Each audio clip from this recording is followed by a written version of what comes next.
তত্ত্বাবধায়ক সরকার ব্যবস্থা দেশের নির্বাচনের ক্ষেত্রে অত্যন্ত কার্যকরী মন্তব্য করে বিএনপির আইনজীবী ব্যারিস্টার রুহুল কুদ্দুস কাজল বলেছেন, আদালতের রায়ে এই ব্যবস্থা ফিরলেও তা আগামী নির্বাচনের পরের নির্বাচন থেকে কার্যকর হবে। নির্বাচনকালীন তত্ত্বাবধায়ক সরকার ব্যবস্থা ফেরাতে আপিল শুনানির ৮ম দিনে বিএনপির পক্ষে শুনানি করেন তিনি। প্রধান বিচারপতি ডক্টর সৈয়দ রেফাত আহমেদের নেতৃত্বাধীন ৭ বিচারপতির পূর্ণাঙ্গ বেঞ্চে বিএনপি সহ আপিলকারী সব পক্ষের শুনানি শেষে রাষ্ট্রপক্ষ শুনানি করে। কাল আবারও শুনানি হবে। গত ২৭শে আগস্ট তত্ত্বাবধায়ক সরকার ব্যবস্থা বাতিলের রায় পুনর্বিবেচনার আবেদনের প্রাথমিক শুনানি শেষে আপিলের অনুমতি দেয় আদালত।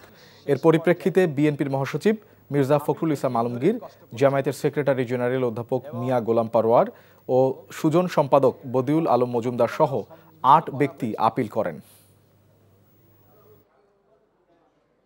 ২০০৮ সালের পরে বাংলাদেশের মানুষ আর ভোট দিতে পারে নাই।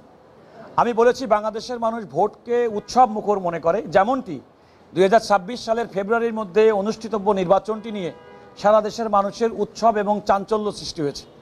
অথচ এই পার্লামেন্টে ২০০৮ সালের এমন একটি পার্লামেন্ট হয়েছে ১৫৪ জন সংসদ সদস্য দ্বারা নির্বাচিত হয়েছে বিনা ভোটে। তো এই প্রত্যাশা তো বাংলাদেশের মানুষ নেই।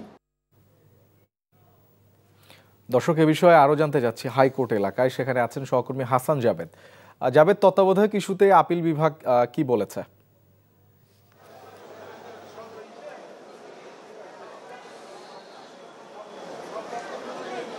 শুভন, তত্ত্বাবধায়ক সরকার ব্যবস্থা ফিরিয়ে আনতে যে ৮টি আবেদন করা হয়েছে, আপিল করা হয়েছে, সেই আপিলের উপর আজকে কিন্তু রাষ্ট্রপক্ষের অ্যাটর্নি জেনারেল মোহাম্মদ আসাদুজ্জামান তিনিও কিন্তু শুনানি করেছেন। তিনি যেটি বলেছেন যে সংবিধান কোনো কোরআন বা বাইবেল নয় যে তা সংশোধন বা পরিবর্তন করা যাবে না। জনগণের ইচ্ছার প্রতিফলন ঘটাতে সংবিধানের যে বেসিক স্ট্রাকচার সেটা ঠিক রেখে কিন্তু করা যায়। তিনি বেসিক স্ট্রাকচার বলতে বুঝিয়েছেন যে গণতন্ত্র।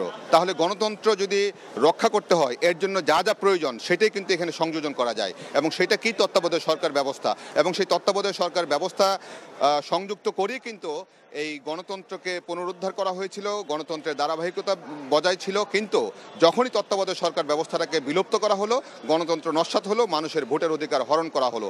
এবং তিনি বলেছেন যে রায় দিয়েছিলেন তৎকালীন প্রধান বিচারপতি খায়রুল হক, তিনি অন্যায় করেছেন, আইন অমান্য করেছেন, এবং তার সর্বোচ্চ শাস্তি 7 বছর হতে পারে এবং তার বিচার হওয়া উচিত, এবং সেই দাবিও তিনি করেছেন। এবং পাশাপাশি তিনি আরও যেটি বলেছেন যে জুলাই আগস্ট আন্দোলনের পর যদি সবাই সম্মিলিতভাবে একসাথে এই সংবিধানকে যদি ছুঁড়ে ফেলে দিয়ে নতুন সংবিধান প্রণয়ন করত, তাহলে সেটাই হতো সংবিধান, নতুন সংবিধান।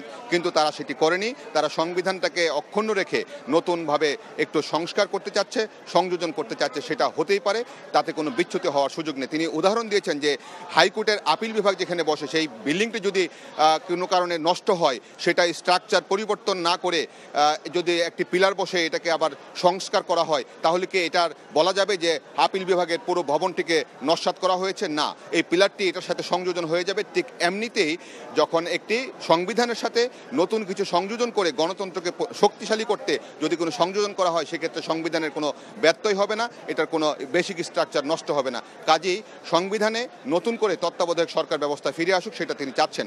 তবে একটি প্রশ্ন ছিল যে তত্ত্বাবধায়ক সরকার ব্যবস্থা ফিরে আসলে আগামী নির্বাচন কি তত্ত্বাবধায়ক সরকারের অধীনে হবে নাকি এই অন্তর্বর্তী সরকারের অধীনে হবে? তিনি বলেছেন যে এই প্রশ্নের উত্তর আপনারা আগামীকাল যখন শুনানি হবে আস্তে আস্তে সেটা বুঝতে পারবেন। আর তিনি নির্বাচন করবেন কিনা সেই প্রশ্নের উত্তর দিয়েছেন যে তিনি ঝিনাইদহ থেকে তিনি নির্বাচন করবেন, এবং নির্বাচনের আগে এই তার যে অ্যাটর্নি জেনারেল পদ সেখান থেকে তিনি পদত্যাগ করবেন, এবং নির্বাচনের জন্য তিনি আশাবাদ ব্যক্ত করছেন। তো এই ছিল আজকে তত্ত্বাবধায়ক সরকার ইস্যুতে শুনানির সর্বশেষ। শোভন। দর্শক, জানছিলাম তত্ত্বাবধায়ক সরকার ব্যবস্থার খবর।